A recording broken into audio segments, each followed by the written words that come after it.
isn't it? And how many different selections of gender does Facebook have? 72, 70 plus. Yeah, just to refresh the memory. And I gave you three different categories of how to block or put all of these LGBTQ community into. What is the first block? LGBT, which is sexual preference or sexual orientation. Okay. What's the second block? Identity, which is transgender. What is the third block? Genetic anomalies or sexuality or the sex. So three broad categories in which you can put all of this.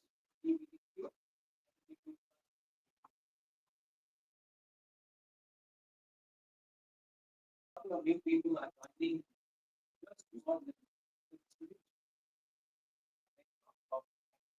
Okay, so there are three categories that we should know about.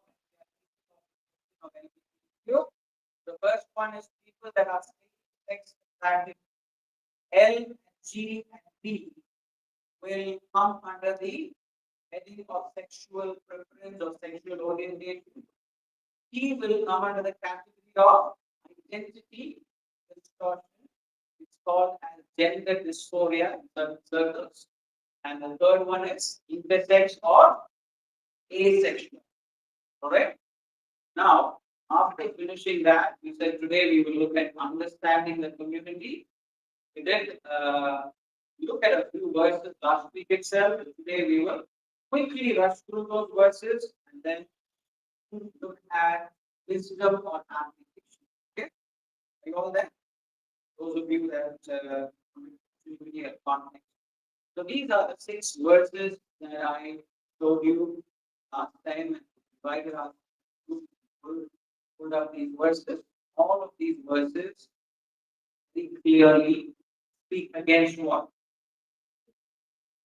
Same sex attraction. Okay? Now, if somebody were to ask you, show me verses in the Bible that speak against same sex attraction. There are at least 3 or 4 verses in the Old Testament, 3 or 4 verses in the New Testament. In academic circles, there is some amount of debate about the meaning of the whatever gymnastics that they are doing interpreting it. It is very clear, not a point that of these verses are clearly not in favor of same-sex attraction, same-sex orientation. Okay. So when we are speaking to someone that is part of this community who is not a Christian, you obviously can't use these verses and say, these are the verses in my Bible that speak against homosexuality, so you can't be a Christian. Why? Why can't we do that? Because if we do that, that person is not going to listen to you, he's not going to listen to you because he does not even read Bible. God, word of God, even on the Bible, he does not even believe your God either. So to start at this point is a little premature. And as Christians, we work within this framework, and our friends don't subscribe to a Christian work.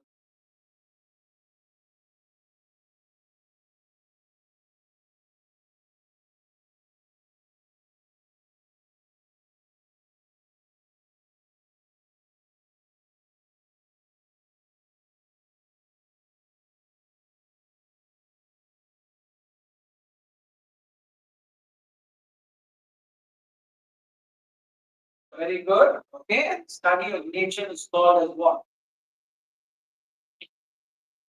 Study of nature is called as what? Science. What you're all studying is actually the study of nature. Okay? So scripture route is only reserved for Christians who want to have this conversation. For a non-Christian who wants to have this conversation, you are Christian, you have to meet him where he is and that is the point of science or the study of nature. In science, what are some of the things that you can speak about that seem to suggest that same-sex attraction is an aberration and it is not normal, or little different from the generic way in which all things behave. What do you see in nature that tells you? Animals, majority, there are exceptions and we will talk about that. So the majority, all of the animal kingdom seems to be intuitively knowing and understanding that sexuality or procreation is between a male and a female. Okay, so this argument is called the design argument.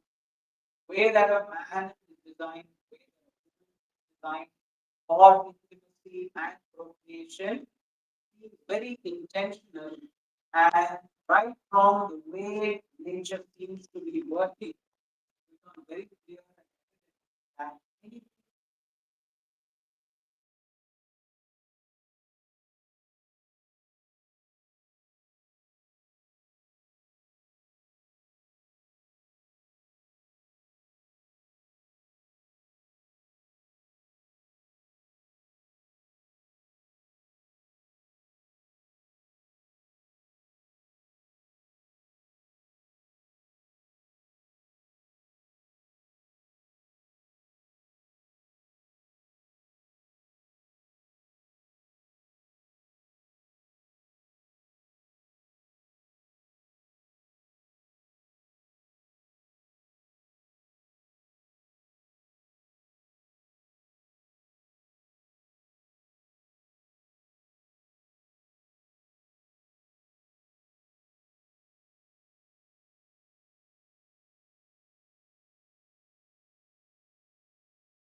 there won't be reproduction, there won't be human thriving, there won't be human multiplication. If we imagine only same-sex relationship for the next 100 years and made it a law, we will all become what? Extinct. I don't know if in 100 years we will become extinct, but we will be setting ourselves up for what? Extinction. Yeah, even though they try to somehow circumvent that challenge and create babies in labs and surrogacy and whatnot. Those are all ways of bending backwards and stopping. Those are not normal.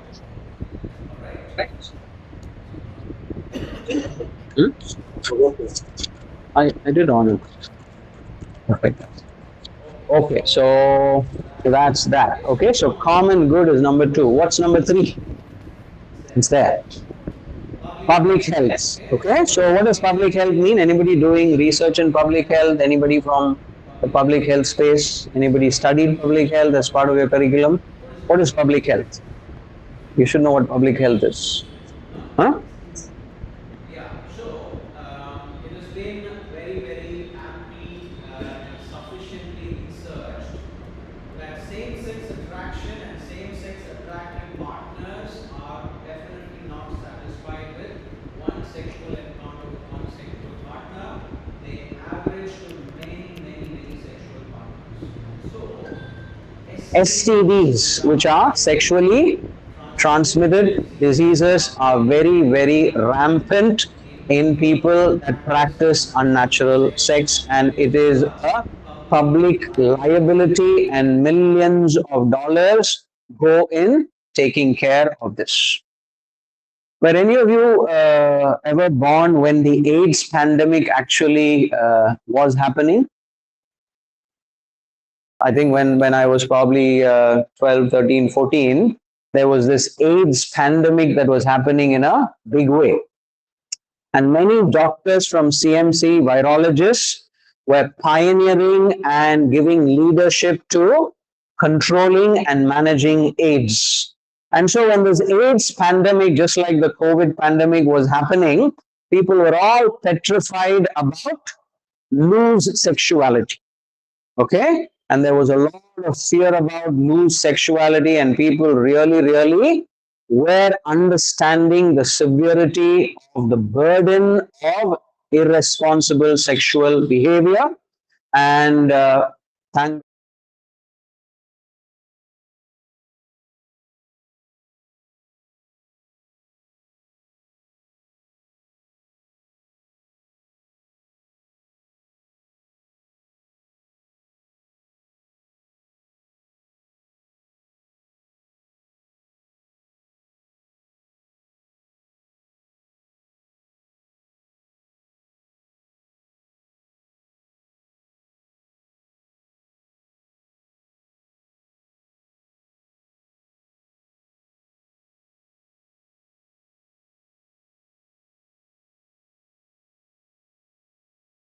is in the way that we articulate these important cultural things, and we need to know that we need to start from where they are and not from where we want to start. Okay? Right. So, another important thing about understanding people from this community, I think we did this last week, did we? Yeah? Did we do this last week? No? Okay. Understanding people from this community. How many of you think that people from this community are all absolutely rotten, and they are totally brazen in the way they are practicing their freedom, and you somehow feel a disgust about them? Anybody like that? Sometimes we do have such feelings, but these feelings we need to first of all see whether they are appropriate or not. Yeah. So when you want to understand this group, I told you that the issue at hand is a lot more complex than what you and I imagine it to be. Okay. It's not as simple or as straightforward as generally Christians in Christian bubbles imagine it to be. All right. So we need to understand that this is a bunch of people who are confused about what? Even basic things like their sexual identity. So there's a lot of confusion here in this space. There's a lot of insecurity in this space. Yeah.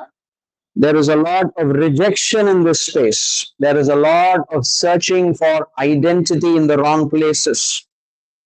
Now, do these four things look like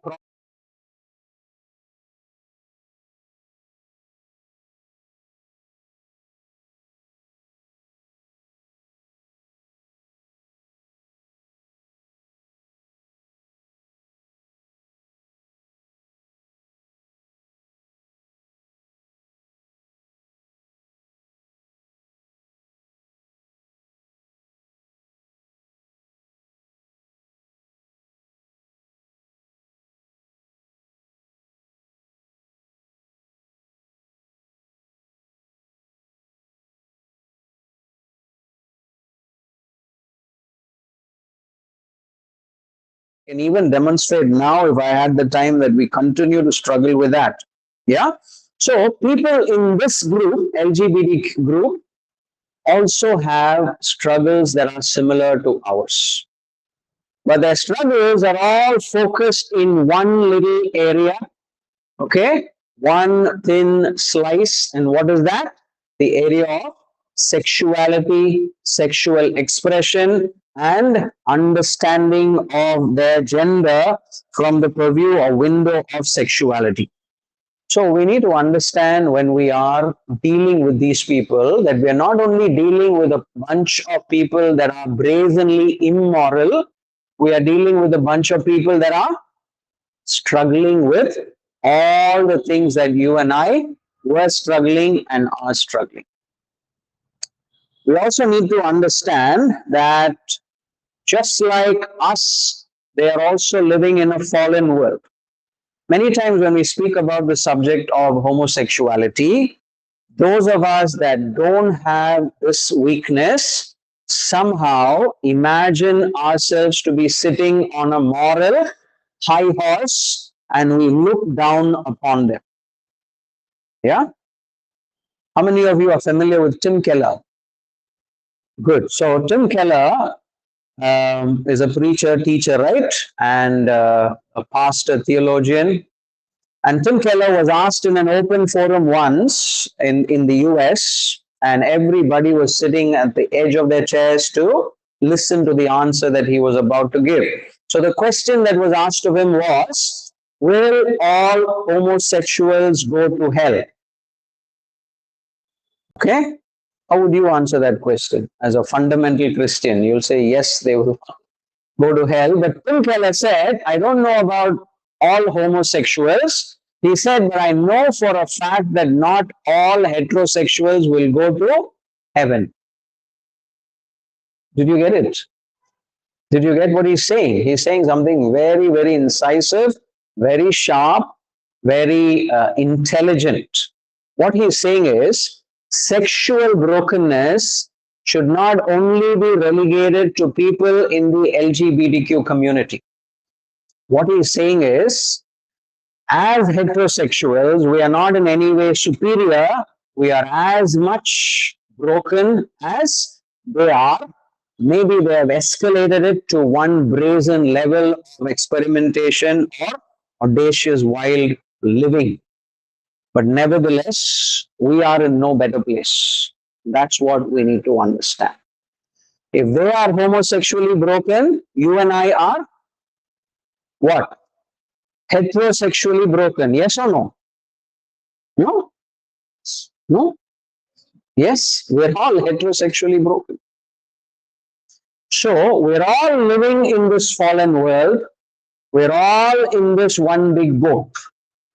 And somehow to have an air of superiority pertaining to sexual ethics, oh, I am better than thou, is not a very Christian attitude to have.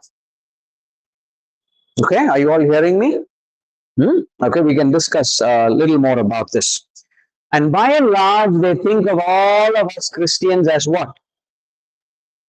What do they think of all of us as? Hypocrites. Is there some truth in it? Very much, isn't it? Because we all have skeletons in our own cupboard. Yeah? But we are trying to portray to the world and to that community as if we are better than them. While we will be lusting and committing mental adultery and doing various kinds of things in our head, we somehow are conveniently brushing them under the carpet, and we are projecting this community to be the community that needs to be condemned. Sure, they are escalating the idea of God's beautiful, sacred sexuality and distorting it, and really, really pulverizing it. But we are no better. We are no better. Okay? Are you all hearing me? Yeah. Okay, so Christopher Yuan is a professor in Moody Bible College in the US, and he was a former homosexual, and now he is a redeemed Christian theologian and pastor.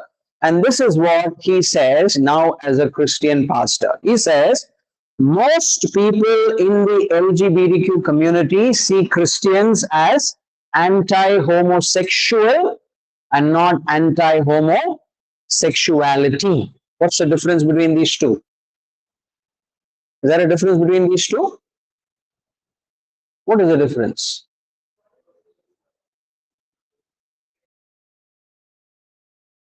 Yes. So first is a people group or a community, not so much a people group. That's a word we use for people groups. Okay, it's a community. The second one is about a practice of a particular community. So we are against practice. We are not against people. Is that clear? We are against what? Practice. We are not against people. So Christopher Yuan is saying, when you are speaking to someone in this community, don't expect to score points because all of them are looking at you like this. All right? Okay. Now let's do this. Applying or engaging or wisdom. So we've done knowledge last week. We just did understanding. This is the most important part, which is application, wisdom. The way of wisdom. There are 3 D words that I want you to remember. The first one is distinction. Tell your neighbor, distinction. The second one is discretion. Discretion. Okay. The third one is discernment. Discernment. Okay. So, what do these 3 things mean? So, if you want to really minister or engage with this group, or if there is someone in your college who is from this community, or someone in your extended family who is struggling with these tendencies, or someone in your workplace that is struggling, or someone in your youth group that's struggling, you have to ask these 3 questions under these 3 headings. The first one is distinction. Ask this question: is the person in front of me a Christian or a non-Christian? If the person that you're trying to connect with or engage with is a Christian, the issue is what? What is the issue? Sexual sin. And we don't have to beat around the bush. We can call a spade a spade. If the person claims to be a disciple of Christ, if the person says, I really am saved by the blood of the Lamb and I really want to honor Jesus with my life and lifestyle and testimony and thought and actions, but he says, I can please Jesus but still have this kind of a lifestyle, this is a person that has an issue, and that issue is sexual sin or sexual perversion. And there is no 2 ways about it. For a disciple of Christ who is Bible reading and who wants to honor Christ, but also says it is okay to be a Christian and okay to be in homosexual practice, that is not an overlapping circle. These are not overlapping circles. There's no common ground there. But if the person opposite you is a non-Christian, what is the issue? The primary issue is salvation. Salvation is a larger issue. There might be a list of 100 sins that he is committing, he or she, and in that, LGBTQ lifestyle could be one. And we don't pick up on this one, and we don't enter into an argument and a debate, and we don't lose out the larger point. What is the larger point and the need for that person? Salvation. They should be saved first. They should know the person of Jesus first. They should be introduced to the person of Jesus and come to the saving knowledge of Jesus Christ. So is this very clear for you? If the person opposite you is a Christian, the issue is sin. If the person opposite you is a non-Christian, the issue is salvation. Okay, good. So make this distinction in your engagement. Second one, discretion. How many of you are big debaters on social media? How many of you are social media warriors for your own whatever, point of view? Fighting and debating about Jesus is the only Lord, all other gods are not gods. And anybody like that? I used to be somebody like that. I used to be somebody like that, and I had to realize the hard way that it doesn't help one bit. It doesn't help one bit. So the question that you have to ask, second set of questions that you have to ask is, am I, as a Christian that promotes heterosexual relationships and understands that it is part of God's original design, fighting a large community of LGBTQ people, or am I wanting to engage with an individual? What do you think is wiser? Engaging with a community or engaging with an individual? Where do you think you will score points? With an individual or a community? So make up your mind. So don't go and post and fight, pick up fights in these forums and put the Christian perspective and, go on and on and on, sleepless. and think of the next response and all the hate that comes your way when you respond. Ask yourself, am I fighting a community or am I interested in reaching an individual? I would say the wisdom way is to reach individuals one on one. Jesus' ministry, if you have studied the gospel, was always and predominantly, not always, predominantly focused on what?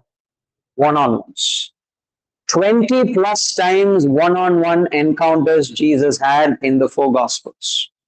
But mass meetings and community gatherings like the Billy Graham style gatherings, how many did he have? Not many. Yeah, not many.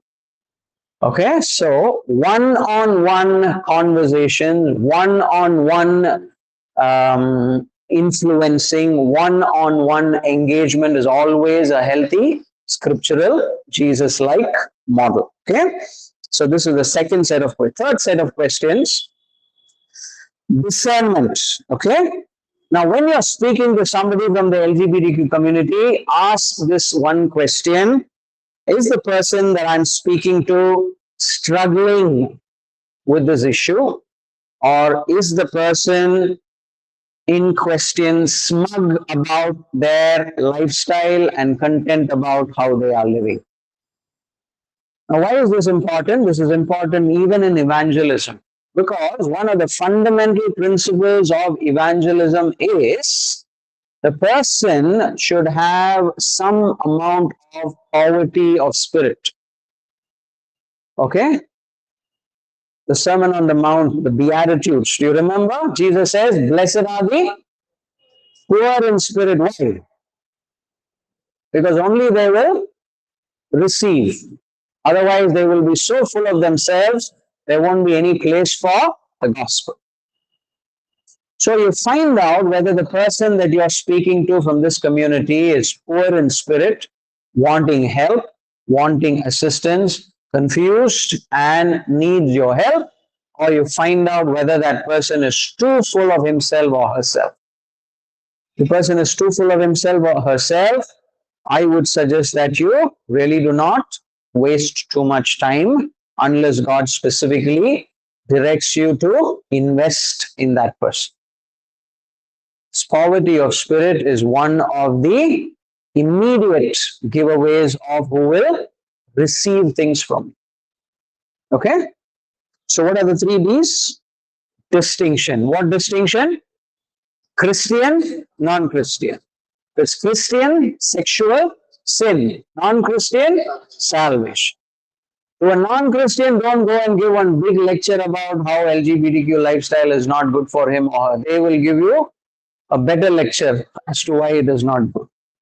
All right, so tell them about Jesus. All right, second one, discretion. Where are you going to practice the discretion? Am I fighting a community or am I trying to win a person? One to one is always better. Third one, discernment. Find out if the person that you're investing in has some amount of poverty of the spirit, or if that person is too full of him or herself. All right? Okay. And now, very quickly, there is this 3C approach that I want you to know about. The first C is a C of compassion. Can you be compassionate to people that are struggling in sin? Is it a good thing to do or a bad thing to do? People are in sin. Do you have to be compassionate or do you have to be corrective? There has to be a balance, yeah? Right, there has to be a balance. So some people in this community are very vocal about their rights and how they will not want to consider any of your inputs. Yeah, those people are not in a place of receiving. But there are some, especially in the transgender community, who are confused and struggling, especially in the Christian community, who have gotten into this lifestyle, who want to actually know the real truth. And so, for people that want to know and want to be helped, you need to be compassionate. Okay? Second one, companionship. What does companionship mean? that you have to be there around for them. The moment someone comes out of the closet and they put on their social media that they have come out of the closet, generally what do Christians do? We unfollow them or we block them. Yeah. If it is happening in your office, we change tables and we don't know how to process these people, isn't it? But companionship is important because they are looking for role models. They are looking for trustworthy people. They are looking for people who will charitably lead them into the truth. Okay. Third one is communion. What are the three C's?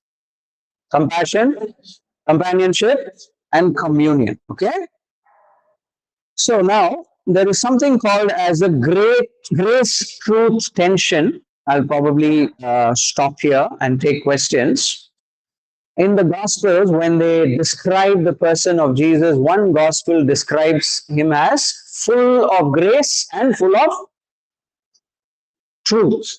Have you read that?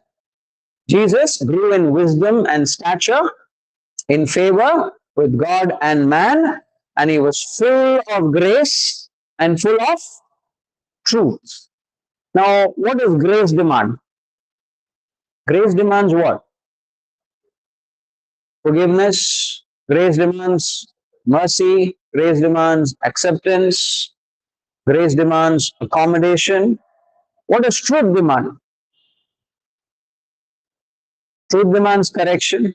Truth demands calling out. Truth demands pointing out where they have gone wrong. But when it describes about the person of Jesus, the Bible says he was full of grace and full of truth. How is that possible? Is it possible? Is it possible? Has anybody struggled with this tension of grace and truth?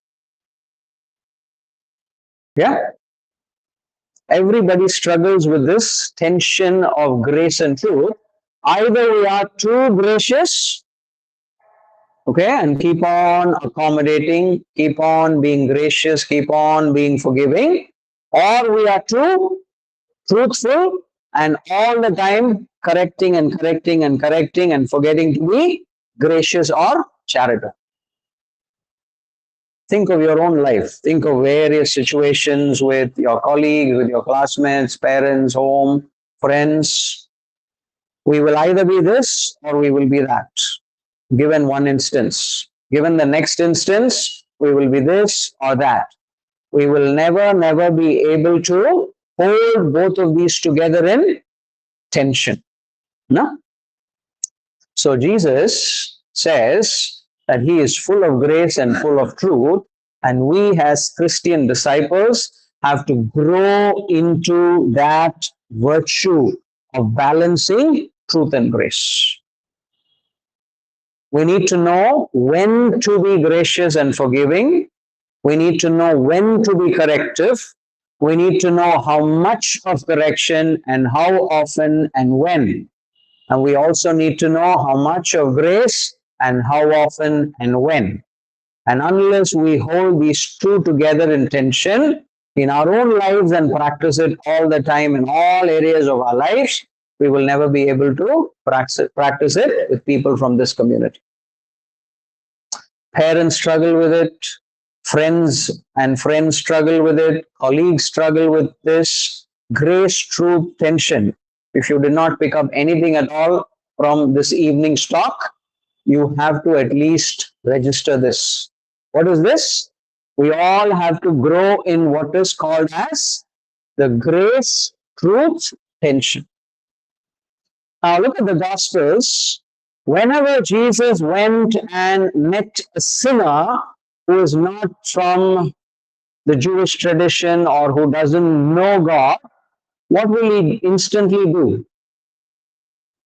Will he be instantly corrective or will he be instantly gracious?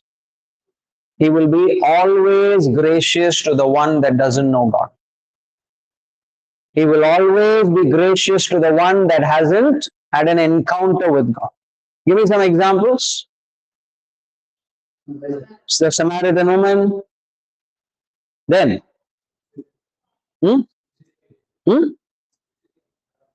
centurion, okay, but he never did anything wrong, right? With sinners, okay, the thief on the cross, hmm? Paul, okay, then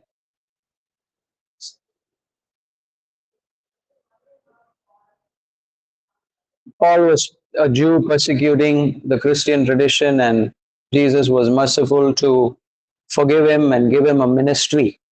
Yeah? Huh? Or non-Jew, yeah. Somebody that doesn't believe in the true God. Okay? Okay, so maybe not. Fine. So give me more examples. More examples of sinners in the gospel that Jesus instantly was gracious to. Huh? Levi, okay. Then hmm?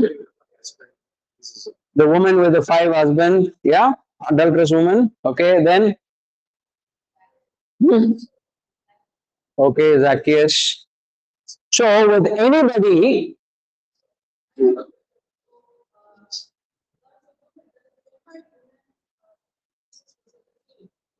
the Syrophoenician woman, yeah, yeah,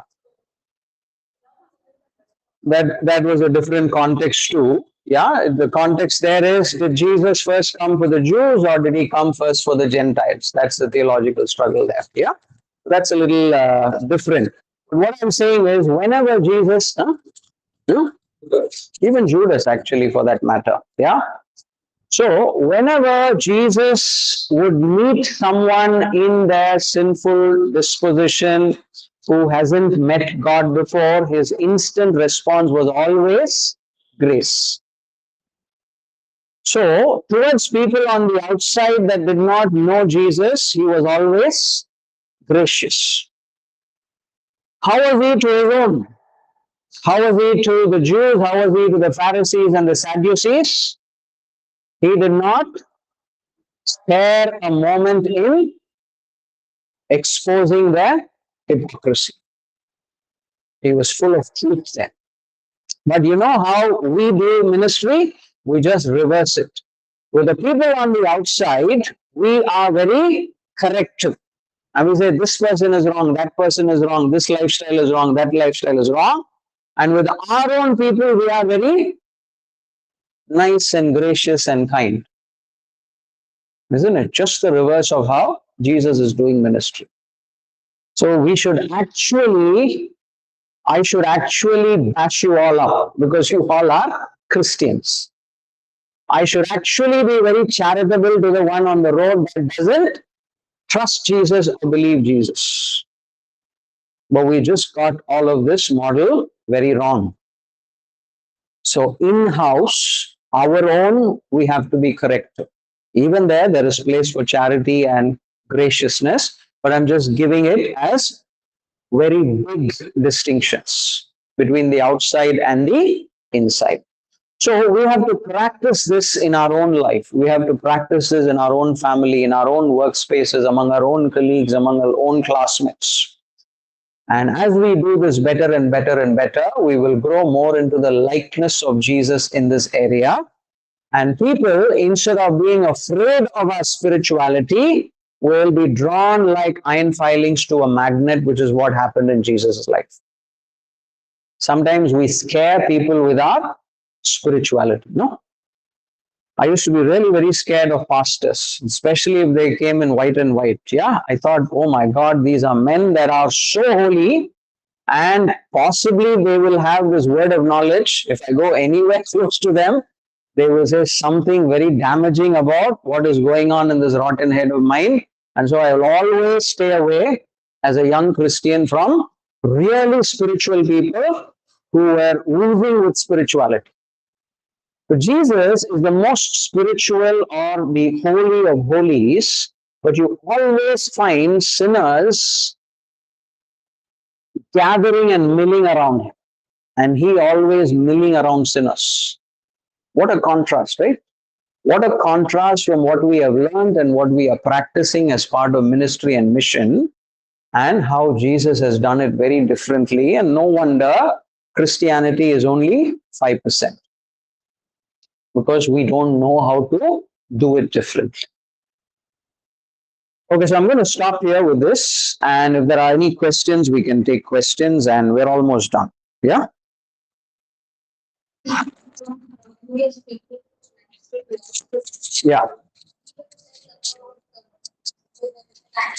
Yeah. Yeah. Together. So they can come up possibly with the question of we have some unicellular organisms also. Sure. So they might come up like there are these kind also. So why don't you support that idea? Yeah. So whenever we appeal to a natural law, we are looking at things that are generic and normative. We are looking at the majority. We're not looking at one or two exception to what is normative or generic. So if they were to say something about what about duckbill platypus, or what about the Komodo dragon, or what about this or that, or a unicellular organism, we can say if we look at all of creation, almost all of creation, except the exception of a few, okay, are predominantly having an inclination and pointing in one direction towards male and female sexuality. Okay. And there are a few exceptions which you can fit into this biblical grid of maybe the effects of the fall. Yeah. But when we appeal to natural law, what is a law? A law is something that is having a very high probability value, right? Isn't it? Yeah. In fact, the law should work every time, actually, 100 on 100. But here, there are one or two different names that they can throw up that are unicellular organisms that seem to be hermaphrodite, yeah, having both sexes, asexual reproduction, and all of that. But that's a minority, that's not mainstream.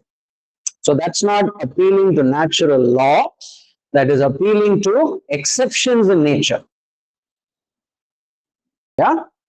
And we have a Christian way of answering why that is the way it is, but we don't even have to go that far.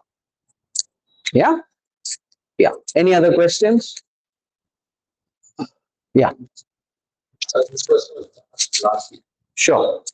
Like how do we approach this kind of LGBTQ, Yeah. and like if get out of the community, and we as a get the salvation, Yeah. or already we are a Christians, but how do they came out of the community and the thought process? So Sure.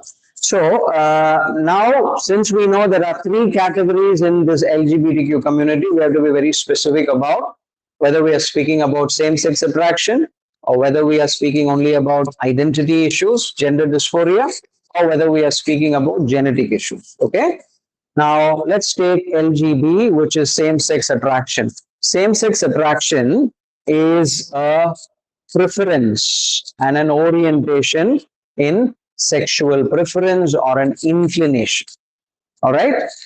There are many, many studies that have been done, and till date, there is no gay gene that has been found. There are some genetic experts here, you can later on clarify. Okay.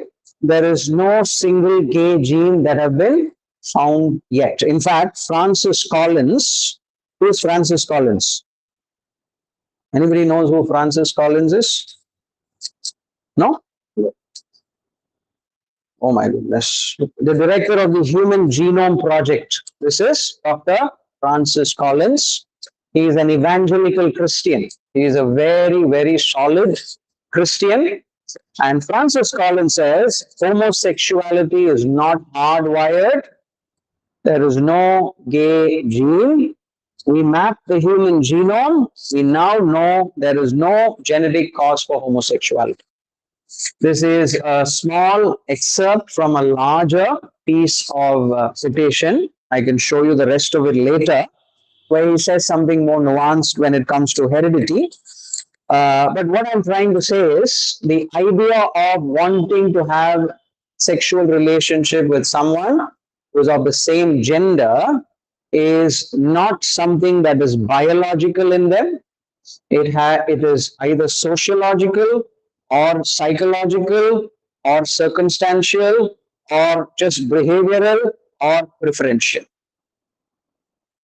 There is no hardcore biology about it. So these people cannot say, I was born this way and therefore I am behaving this way. This is an expression and this is a stretching of the boundaries. This is preference. This is an argument for personal space and freedom in sexual expression. So if there is someone like that, I told you the very first thing that you have to do to win them over to Jesus is to introduce them to the person of Jesus. You should not have any talk about morality. You should not have any talk about how their lifestyle is shameful or sinful. We just need to sit and try and introduce the person of Jesus. We can't do that directly. So what will we do? We will hear their stories. What should we do? We should hear their stories. Many times we just look at their externals. We looked at their colored eyes, we looked at their hair, their piercings, and their cross dressing or whatever, and we make certain stereotypical judgments. We never actually go and ask them, tell me your story. When did you first start feeling the way you felt? And why is it that you are choosing to have this kind of a lifestyle? Okay, so when we ask their story, immediately they understand that you are interested in knowing about them and not interested in bashing them with the truth. Second one, we have to speak sensitively. How should we speak? Sensitively. We should be sensitive about certain words that we use, and we should have sufficient knowledge about what we are speaking to people in this space. That's why I took so much of time last week to introduce the categories, because there is a huge knowledge deficit. We only know the expansion of LGBT and we think we know everything about that community. We don't know a thing at all. And so you need to speak sensitively. Third, sometimes we speak sensitively, but we don't speak sensibly. That is a universal Christian illness. We don't speak sensibly. We have to be sensible in the way we speak. We have to be intelligent. We have to be logical. We have to be well thought out. We can't say foolish things, right? And the fourth thing is you be available for them. In the first encounter, they will immediately not come and share all their stories and struggles. You just continue to journey with them and be available for them to knock on your door when they need help. Okay?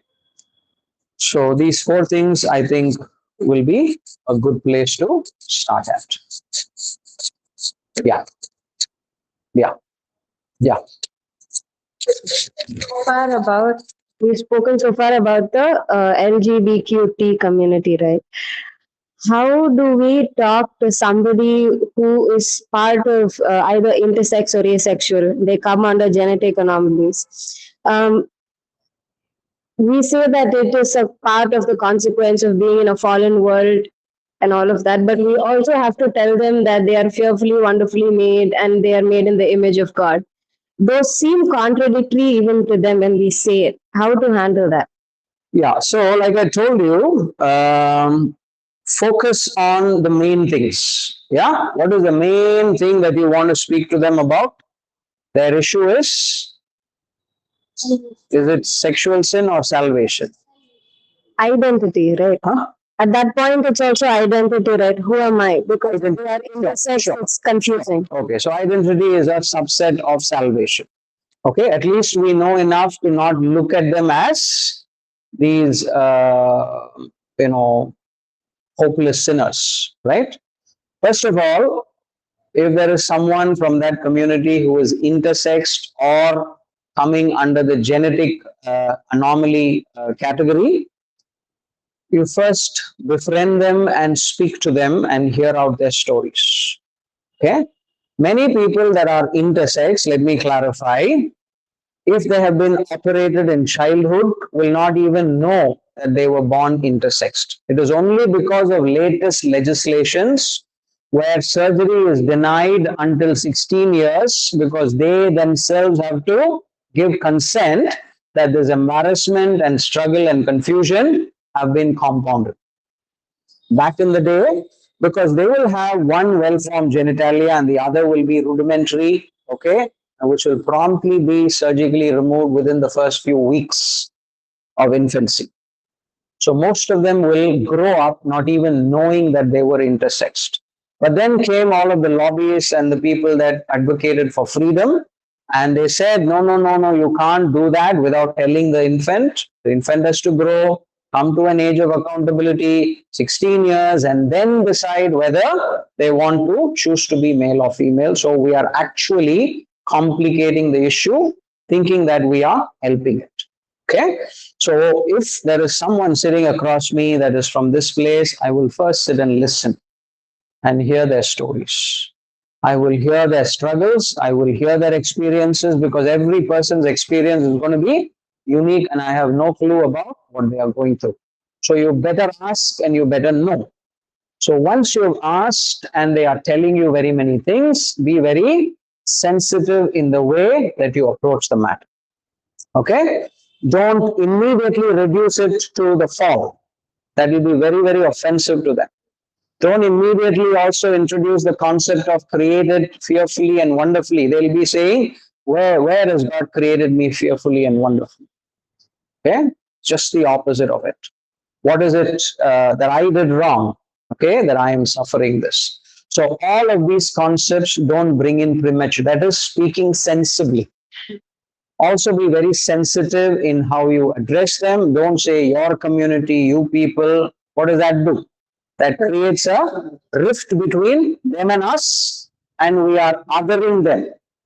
And we are saying, I am different, you are very different, I am better, you are down, I'm speaking down to you. All of that should not be done. And finally, be available. This is not one conversation. Working with people from this lifestyle is almost like helping someone come out of their addiction. Has anybody worked with somebody that has been addicted with drugs or whatever? Has anybody been addicted with drugs yourself? It's not easy. It looks like you are doing well for a season and suddenly you will fall down. There will be a relapse. It looks like you're coming out and suddenly there will be a relapse. You'll think that you're fully cleaned up and everything is fine, 3 years clean, 4 years clean. All of a sudden, they might fall. So, this community, people from this community will need long-term companionship. You have to be available. Celebrate small victories. Don't get disappointed with defeats. That's how it's going to be. It's going to be a roller coaster ride. Yeah? And then later on, when they have been introduced to the person of Jesus, okay, you then help them to talk to Jesus, hear from Jesus, know about Jesus, yeah, confide in Jesus, trust Jesus. And so you first build the relationality. As soon as the relationship becomes stronger and stronger and stronger, then you will have a nice window to speak about certain things that are difficult to process. Okay? So there's no easy answer, obviously, and every person, every case is very different. Yes, and context of like your sin is not better than me. yeah.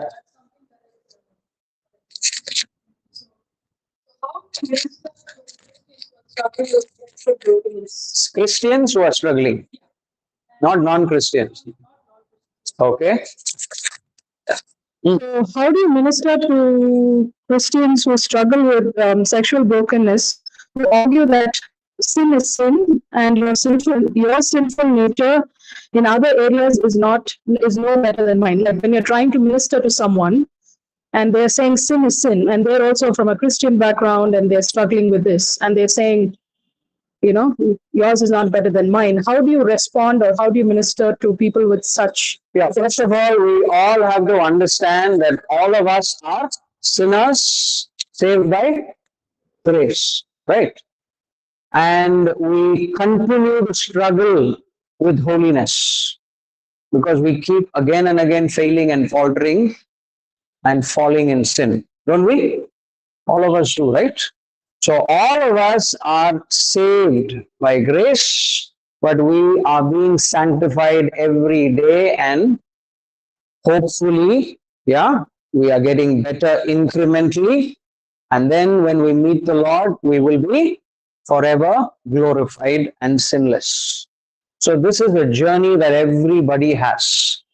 Now, when we speak about sexual brokenness, Paul says that sexual sin is of a different degree and intensity because it has a way of going deep within and corrupting you in a different way than any other sin.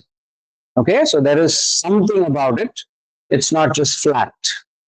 Okay, but we also struggle with envy, we struggle with anger, we struggle with lying, we struggle with several other vices, right? Which are also sins.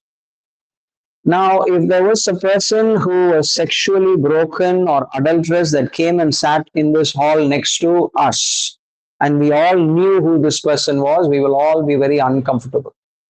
But we all sit very comfortably next to a person who is full of anger and rage, who's full of bitterness and unforgiveness, who's full of envy, and we don't have any moral qualms about sitting next to them. It might actually be us.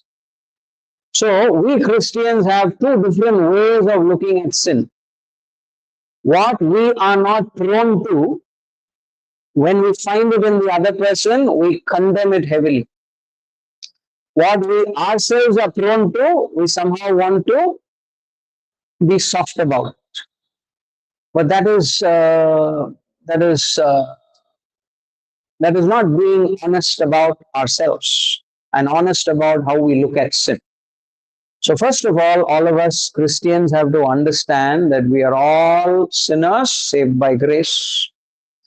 And in the area of sexual brokenness, all of us are sexually broken and we struggle in various ways, and we are seeking the Lord's help, and the Lord is helping us. We are doing good on certain days, we are falling and faltering on other days. When we fall, we don't stay fallen, we look up to the Lord and He lifts us up. A righteous man may fall 7 times, but the Lord will lift him up. Okay? So that's exactly the way we should look at every other kind of sin and every other kind of sin. Yeah? Yeah. We saw that he was so gracious to non-believers. To non-believers. Yeah. And we must be very corrective and very true to the believers. Yeah. To whom much is given, much will be demanded. Yeah. So when we see Matthew 7, Jesus tells, don't judge. Don't see your brother's eye. So how we can Just read that chapter and read that verse. Jesus is not saying don't judge. There is more to that. Can you read that? do not judge or you too will be judged. And then read some more. For in the same way you judge others, you will be judged, and with the measure you use, it will be measured to you. So what does that mean? The very first phrase of that verse looks like do not judge. Full stop. There is no full stop. There is a continuation to that. And then if you read the next verse and the next verse, he is speaking about how we should judge. He's saying the way you are going to judge, that's how you are going to be judged. So be very correct about the way you are judging someone else. So he's not saying don't judge. So if you read it in the proper context, Jesus is not saying never judge. We can never live if we are never judging. Every day we have to pass value judgments. Otherwise, life is impossible for us to live. We can't make any decisions. Yeah? So we can judge, but we have to judge with righteous judgment. With the fear that if we unrighteously judge someone, we will also be judged with the same yardstick. That's what Jesus is saying. Yeah? Okay, shall we close here? Any other questions anybody has on this topic? All good? Yeah. So I will share these PowerPoints with you and you can go through it. If there are any questions, you can ask in the group. Yeah? And we can informally also talk and discuss during dinner. Uncle, will you please pray and close?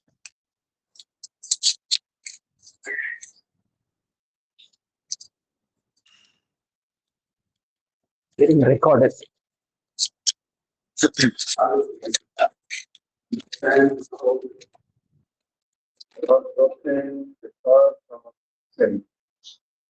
And we thank Jesus to pain, cure us from bondage. So we pray, God, that you will help us to first of all be people who will understand our relationship with you and correct all that needs to be corrected in us. But also we thank you for your word that always helps us to be useful in this world, to lead other people through the knowledge of Christ.